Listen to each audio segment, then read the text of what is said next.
1 table spoon எண்ணெய்.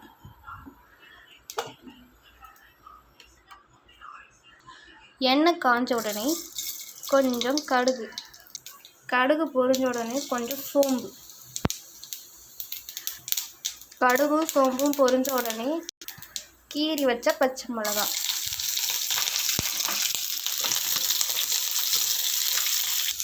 அப்புறம் onion நல்லா பொன்னிறம் ஆகிற அளவுக்கு வறுக்கணும். ஆனியன் நல்லா வறுபட்டுடுச்சு. அடுத்து முட்டை உடைச்சி ஊற்றணும். முட்டை உடைச்சி ஊற்றின உடனே அதுக்கு தேவையான சால்ட்டு சேர்த்து நல்லா முட்டை வதக்குற அளவுக்கு வதக்கணும்.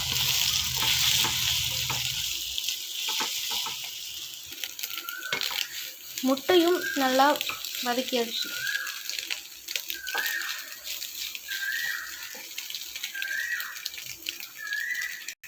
முட்டை நல்லா வதங்கின உடனே ஃப்ரை ஆன உடனே நம்ம மிளகாத்தூள் கொஞ்சமாக சேர்க்க போகிறோம்.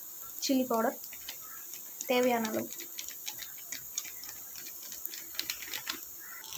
சில்லி பவுடர் போட்டு நல்லா வதக்கினதுக்கப்புறம் நம்ம ரைஸ் சேர்க்க போகிறோம். ரைஸ் சேர்த்த பிறகு கொஞ்சம் அதுக்கேற்ற போல் சால்ட். நீங்கள் ரைஸ் கூடவே சால்ட் போட்டிங்கன்னா இதுக்கு போட தேவையில்லை. சாதம் நல்லா முட்டையோட கலந்த பிறகு லாஸ்ட்டாக இறக்கிறதுக்கு முன்னாடி கொஞ்சம் பெப்பர் பவுடர்.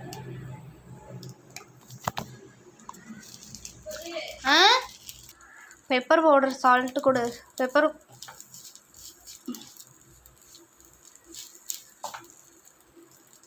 அவ்வளோதான், சுவையான எக் ரைஸ் ரெடி. வீட்டில் ட்ரை பண்ணி பார்த்துட்டு சொல்லுங்கள்.